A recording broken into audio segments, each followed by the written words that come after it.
sou professor de Direito Penal Militar, sou juiz federal da Justiça Militar há quase 23 anos e sempre aí nessa área do magistério, tentando transmitir alguma coisa sobre a Justiça Militar, a justiça tão desconhecida, agora um pouco mais debatida, mas nós vamos falar sobre a parte inicial do Código Penal Militar, que vai do artigo 1º ao artigo 28.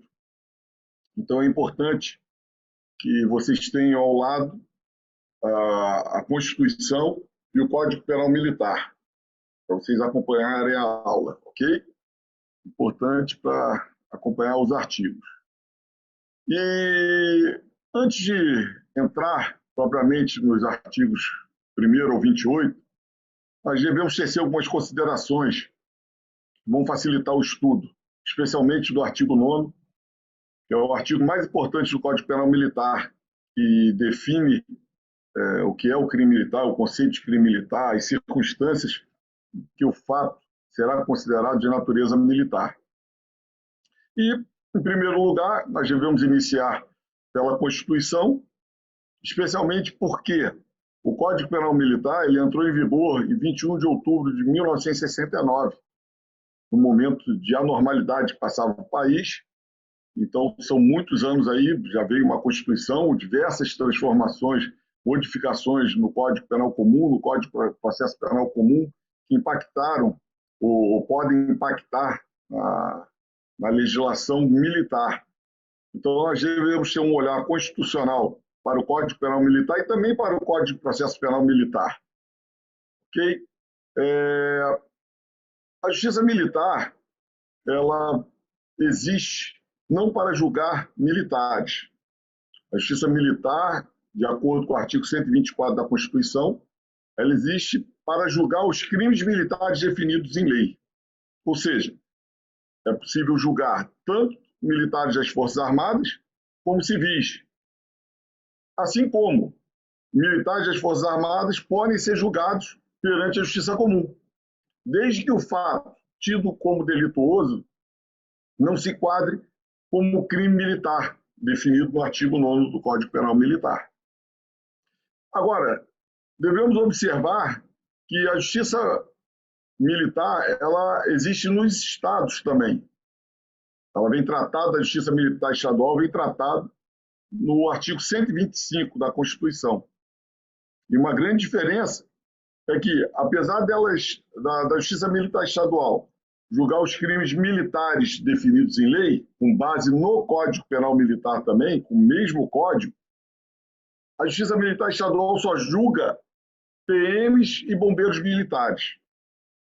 Mesmo que um civil venha praticar um crime contra o policial militar de serviço dentro do quartel, mesmo que o civil venha praticar um crime de roubo, subtraindo armamento pertencente à Polícia Militar do Estado, de algum Estado, ainda assim ele não será julgado perante a Justiça Militar Estadual, porque a Constituição restringiu a competência da Justiça Militar Estadual para processar e julgar apenas PMs e bombeiros militares nos crimes militares definidos em lei. Então, essa é uma grande diferença. Uma segunda que nós podemos destacar é que, com relação às punições disciplinares, se um policial militar for punido indevidamente contra a expressa disposição legal, pela forma, por excesso na punição, por exemplo, a gente sabe que não cabe habeas corpus e transgressões disciplinares para discutir o mérito. Se pode discutir o mérito. Mas a forma é possível sim discutir, seja por habeas corpus, seja até por um mandado de segurança. A Justiça Militar Estadual julga esses casos, essas ações disciplinares. Então, se o PM for punido indevidamente, a competência será do juiz da Justiça Militar Estadual. Com relação à Justiça Militar da União, nós não temos essa competência. Então, se o militar das Forças Armadas for punido indevidamente por uma transgressão disciplinar, a competência para apreciar uma eventual prisão, por exemplo, por transgressão disciplinar, que lá na PM não tem mais, será da Justiça Federal. e não da Justiça Militar. A Justiça Militar só julga crimes militares. Tem uma exceção que nós podemos falar, que é com relação à representação para a perda de posto patente de oficiais condenados. Então, isso aí não seria por crime, né? Seria uma exceção aí ao julgamento apenas de crimes militares pela Justiça Militar da União. Outro ponto é que a Justiça Militar estadual, nós só temos tribunais militares estaduais em 3 estados: São Paulo, Minas e Rio Grande do Sul. Então, nesses 3 estados, há um concurso específico para juiz da Justiça Militar Estadual. E os recursos das decisões desses juízes de primeira instância são dirigidos aos tribunais de justiça militares desses estados. Nos demais estados que não criaram, seja por opção ou seja pelo efetivo ser inferior ao exigido pela Constituição, os recursos serão dirigidos ao Tribunal de Justiça de cada estado. Já na Justiça Militar da União, o órgão de segunda instância é o Superior Tribunal Militar. É um tribunal superior, mas que atua também como órgão de segunda instância. Como se trata de um curso de pós-graduação, muitas coisas serão faladas aqui e que vocês devem ter cuidado se forem prestar um concurso público. Se forem prestar um concurso, por exemplo, para o Ministério Público Militar ou para a magistratura da Justiça Militar, vocês devem ter cuidado, porque algumas coisas nós vamos discutir aqui, mas que não são aplicáveis para uma prova, principalmente uma prova objetiva. No curso de pós-graduação, nós temos que discutir, e um pouco além do normal. Num concurso, no curso preparatório para concurso, nós temos que ser mais objetivos, e dizer qual é o entendimento que deve ser utilizado na prova. Então, tenham esse cuidado. Se alguém vai prestar o concurso, cuidado com algumas opiniões, não só minhas, mas de todos os professores que estão atuando aí na pós-graduação. Vamos a alguns conceitos básicos que vão facilitar aí o entendimento aí da nossa matéria. Primeiro, nós vamos tratar só da Justiça Militar da União, tá? Fazendo algum link com a Justiça Militar Estadual, eventualmente. Primeiro, nós temos militares da ativa e militares na inatividade.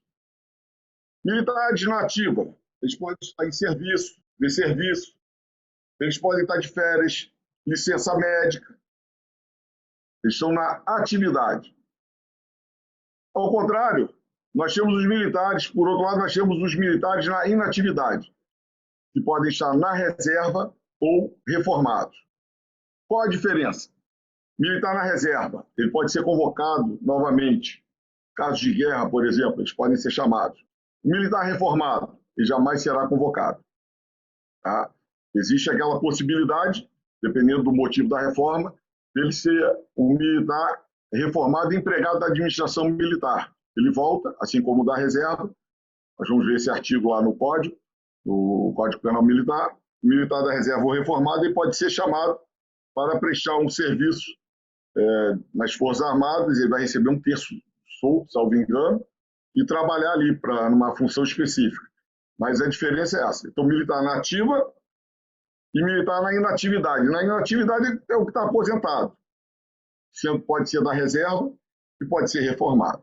Perfeito? Vamos iniciar com o Código Penal Militar no artigo 1º. Vamos lá para o artigo 1º do Código Penal Militar. Decreto-Lei número 1001, de 21 de outubro de 1969. Então, atenção sempre, 1969. Nós ficamos aí praticamente 50 anos sem modificações substanciais na legislação penal militar e na legislação processual penal militar. E de 2018 para cá, nós tivemos 2 grandes alterações que estão provocando discussões, vários debates sobre essas alterações. Uma foi que ampliou a competência da Justiça Militar para julgar os crimes que não estão previstos no Código Penal Militar. E a outra foi a Lei de Organização Judiciária Militar, que mudou a estrutura. Será objeto de estudo por outro professor. Tá? Então, vamos ter muito cuidado aí, né, nesse estudo do Código Penal Militar com relação à Constituição. Vocês forem fazer uma leitura do Código, isso é interessante e perigoso para a autoridade militar, porque quem investiga o crime militar é uma autoridade militar, é um militar das Forças Armadas, que nem sempre é um bacharel em direito, que tem conhecimento jurídico. Então, ele vai utilizar o Código Penal Militar, por exemplo. Aí ele chega no artigo 50 e verifica o seguinte: diz lá o artigo 50 do Código Penal Militar: menor de 18 anos é inimputável, mas há exceções. Há exceções. Se for menor de 18 e maior de 16, se ele tiver condições de entender o que ele está fazendo, de acordo com o Código Penal Militar, ele era considerado imputável. Hoje não. A gente sabe, pela Constituição, menor de 18 anos é inimputável e vai praticar um ato infracional. Mas é um perigo para a autoridade militar, por exemplo, num flagrante, em que um maior de 18 e um menor de 18 pulem o muro do quartel para subtrair armamentos e são flagrados. Então, o maior de 18 anos vai ser objeto ali do auto de prisão em flagrante. Já esse menor de 18 anos vai ter que ser apreendido e encaminhado para o juizado competente. Se a autoridade militar seguir o Código Penal Militar, ela pode efetuar a prisão desse menor e inseri-lo no auto de prisão em flagrante de forma equivocada. E hoje a nova lei de abuso de autoridade não perdoa qualquer deslize. Tá? Um outro exemplo que eu sempre cito é lá no Código de Processo Penal Militar, que diz que a autoridade militar pode ingressar no domicílio sem autorização judicial, o que contraria a Constituição. Então, esse artigo, nessa parte, não foi recepcionado pela Constituição. Mas se a autoridade militar verifica que um armamento se encontra numa residência, ela pode entender o seguinte: aqui, o artigo 176 do Código de Processo Penal Militar, ou 175, permite que eu ingresse sem autorização judicial. E se ele assim o fizer, poderá incorrer no crime de abuso de autoridade. Ok? Artigo 1º do Código Penal Militar. Vamos lá. Não há crime sem lei anterior que o defina, nem pena sem prévia combinação legal. Esse princípio está expresso também no Código Penal Comum, não há dificuldade. Mas tem um exemplo aqui interessante, que é o seguinte: a gente pode sempre citar, é comum a gente ouvir exemplos de crime que fatos só foram tipificados após o cometimento da prática da conduta por um agente. Então, por exemplo, no artigo 1º do princípio da legalidade, não há crime sem lei anterior que o defina, nem pena sem prévia combinação legal. Então, o exemplo de não há crime sem lei anterior que o defina é muito tranquilo. O difícil era dar exemplo de pena sem prévia combinação legal. E nós tínhamos, no artigo 190 do Código Penal Militar, um crime sem pena. Era o crime de deserção de navio. Diz lá que quando o militar deixava de se apresentar no momento da partida do navio, ele já praticava o crime de deserção. Não se exigia aquele prazo de mais de 8 dias da deserção comum. E aí estabelecia uma pena para aquele que se apresentava em terra, obviamente, num prazo de até 24 horas, até 5 dias e até 10 dias. Mas não estabelecia uma pena para aqueles que se apresentavam no 11º dia em diante. Então, o militar perdeu o embarque. O que ele tinha que fazer? Se escondia, se apresentava no 11º dia. Não seria responsabilizado penalmente. Mas aquele que se apresentasse em 24 horas, ele responderia pelo crime. Então tiveram que mudar a lei e hoje é estabelecida a pena para quem se apresenta até 24 horas, até 5 dias e por mais de 8 dias também. Okay? Esse seria um exemplo aí do artigo 190. Vocês vão ver que houve uma modificação da lei. Já no artigo 2º, que eu quero chamar a atenção, que trata aqui da abolição crimes, ninguém pode ser punido por fato que lei posterior deixa de considerar crime, eu quero chamar a atenção para o parágrafo 2º, para se reconhecer qual a mais favorável, a lei posterior e anterior devem ser consideradas separadamente, cada qual no conjunto de suas normas aplicáveis ao fato. Esse parágrafo aqui não está previsto no Código Penal Comum. O que é isso? Combinação de leis.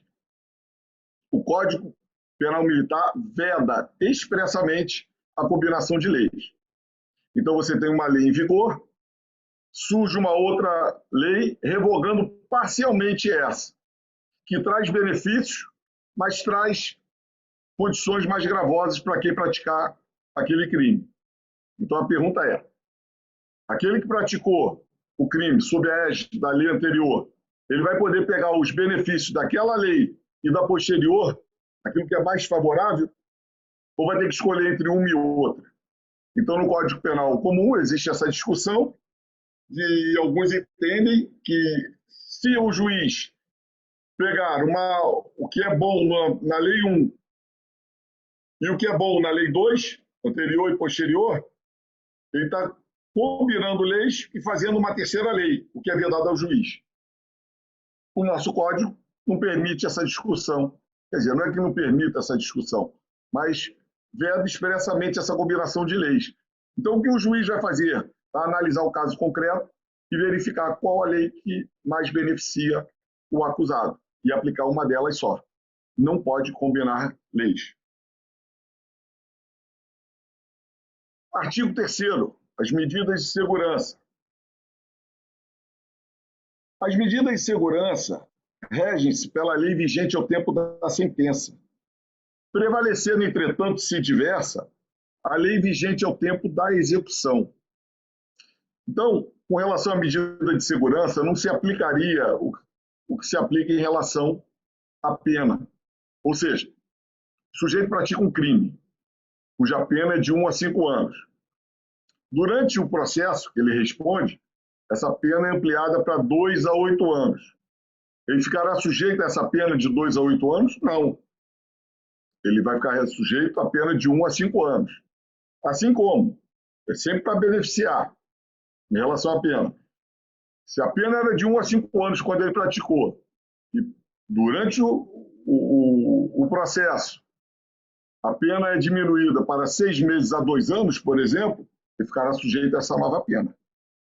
Então, a lei penal, ela retroage, ela vai para beneficiar. Não estou combinando leis, estou aplicando só uma, a que mais beneficia. Com relação à medida de segurança, existe uma disposição expressa dizendo o seguinte: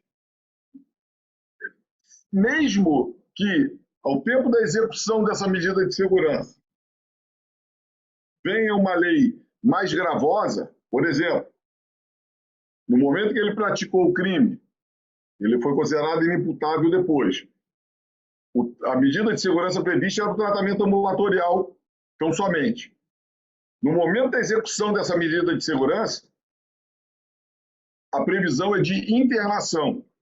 Internação é mais gravosa do que um tratamento ambulatorial. Então, diz o Código que deve ser aplicado a medida de segurança mais gravosa, porque ao tempo da execução da medida de segurança era essa prevista, a internação. Eu discordo, e vários doutrinadores discordam também, entendendo que medida de segurança, embora não seja a pena propriamente dita, se ela pode levar à restrição da liberdade, por exemplo, com uma internação, não tem sentido se aplicar a mais gravosa. Então tem que se verificar a mais benéfica, assim como em relação à pena. O mesmo raciocínio em relação à pena. No artigo 4º, que está previsto também no Código Penal Comum, a lei excepcional ou temporária, embora decorrido o período de sua duração, ou cessadas as circunstâncias que a determinaram, aplica-se ao fato praticado durante sua vigência. O que eu quero chamar a atenção aqui é o seguinte: está errado aqui a ordem, tá? Quando diz a lei excepcional, ela existe durante o período em razão das circunstâncias. Já a lei temporária, ela existe por um prazo determinado. E a lei, ela inverteu. Observem lá, faça uma leitura atenta. A lei excepcional ou temporária, embora decorrido o período de sua duração, duração não é excepcional, que é o primeiro, é temporária, ou cessada as circunstâncias que o determinaram. É excepcional, não é temporária. O legislador aí inverteu a ordem. Fiquem atentos. Lei excepcional está ligada às circunstâncias e a temporária ao período de duração, ao prazo. Artigo 5º. Considera-se praticado crime no momento da ação ou omissão, ainda que outro seja o do resultado. Então, o Código Penal Militar adotou, para o tempo do crime, a teoria da ação, a teoria da atividade. Qual a importância disso? Bom, se é o momento da ação e não é o do resultado, vamos ao seguinte exemplo. Sujeito que tem 17 anos, 11 meses e 29 dias.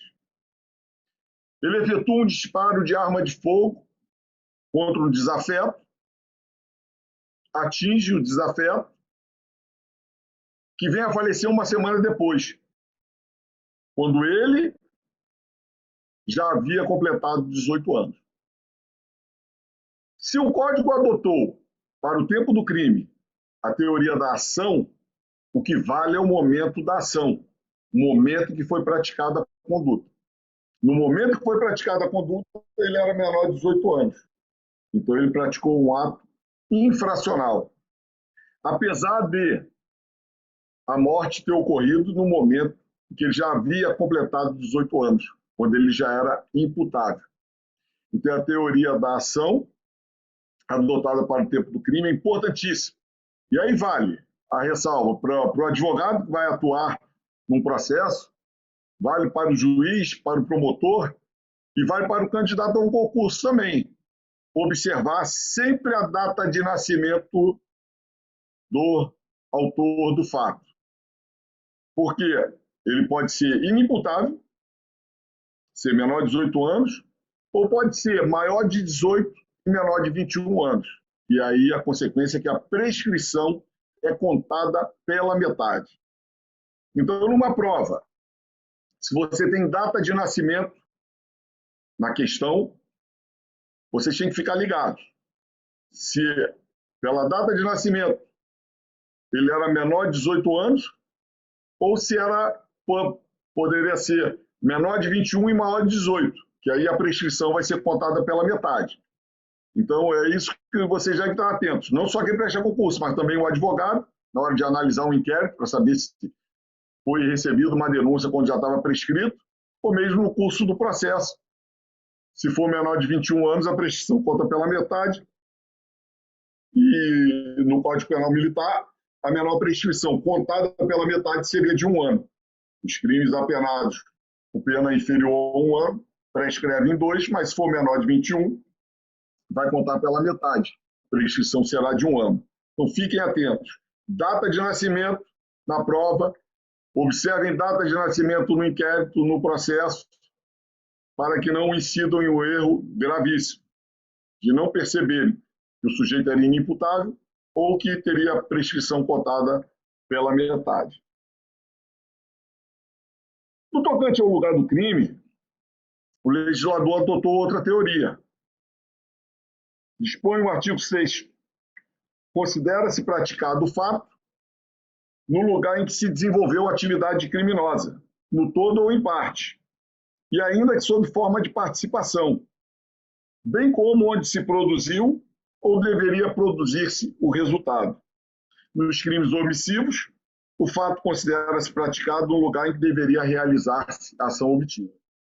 Qual a teoria adotada para o lugar do crime? Isso é casca de banana, em prova. Porque parece que foi a teoria da ubiquidade, ou mista, ou seja, tanto o lugar da ação quanto do resultado. A resposta está parcialmente correta, porque nos crimes comissivos, que eles são praticados por ação, realmente a teoria adotada foi da ubiquidade ou mista. Tanto será competente o juiz onde foi praticada a ação, A dispara o revólver contra B, no Rio de Janeiro, que é levado ao hospital em São Paulo e lá vem a falecer. Então, qual o lugar do crime? Está até mal inserido esse artigo 6 aqui, falando de competência dentro do Código Penal Militar. Mas qual a justiça competente? Do Rio de Janeiro, onde foi praticada a ação, ou em São Paulo, onde ocorreu o resultado? De acordo com o artigo 6, seria qualquer uma das duas. Alguns dizem até que esse artigo 6 se aplicaria aos crimes chamados à distância, que são crimes à distância, só que eles são praticados em parte no território nacional. Então, ele é praticado aqui no Brasil, ele toca o território nacional de alguma forma. Ele tem iniciado a execução aqui e a consumação fora do país. Ou, ao contrário, tem iniciado a execução fora do país e a consumação aqui. Então, esse artigo 6, alguns dizem que seria para os crimes à distância, que se diferenciam dos crimes plurilocais. Crimes plurilocais, eles são praticados no território brasileiro, mas em mais de uma circunscrição, ou comarca, se for na justiça comum. Okay? Então, diferença de crimes à distância para crimes plurilocais. Mas, como eu falei, existe uma casca de banana, porque para os crimes comissivos praticados por ação, a teoria adotada foi da ubiquidade ou mista. Mas para os crimes omissivos, a teoria adotada foi a teoria da ação. Então, teoria da ubiquidade para os crimes comissivos e teoria da ação para os crimes omissivos. Cuidado com essa casca de banana aí em prova. Artigo 7º. Aplica-se a lei penal militar brasileira, sem prejuízo de convenções, tratados e regras de direito internacional, ao crime cometido no todo ou em parte no território nacional, ou fora dele, ainda que neste caso o agente esteja sendo processado ou tenha sido julgado pela justiça estrangeira. Então, o Código adotou o princípio da territorialidade e da extraterritorialidade. O que significa isso? Crime militar praticado fora do território nacional será julgado pela justiça militar aqui no Brasil também. Lá em Brasília, os crimes cometidos totalmente fora do território nacional, a competência é de uma das duas auditorias de Brasília, a 11ª Circunscrição Judiciária Militar. Essa coisa de extraterritorialidade fica difícil de definir, eles confundem com fora do território nacional, como se fossem significados diferentes, na realidade é tudo a mesma coisa. Mas o que pode chamar a atenção de vocês é o seguinte, olha, ele vai ser julgado lá e aqui, de acordo com o artigo 7º, diz, aplica-se a lei penal militar, ainda que neste caso o agente esteja sendo processado ou tenha sido julgado pela justiça estrangeira. Sim, ele vai ser julgado, pode ser julgado pelas duas justiças. Aí vou perguntar, mas não é um bis in idem? Não, não é um bis in idem. Por quê? O artigo 8º vai resolver isso. A pena cumprida no estrangeiro atenua a pena imposta no Brasil pelo mesmo crime, quando diversas, ou nela é computada quando idênticas. Ou seja, temos um exemplo aí recente. Um militar da aeronáutica estava transportando substância entorpecente e foi preso na Espanha. Ele recebeu uma pena lá de 6 anos, mas vai continuar respondendo aqui.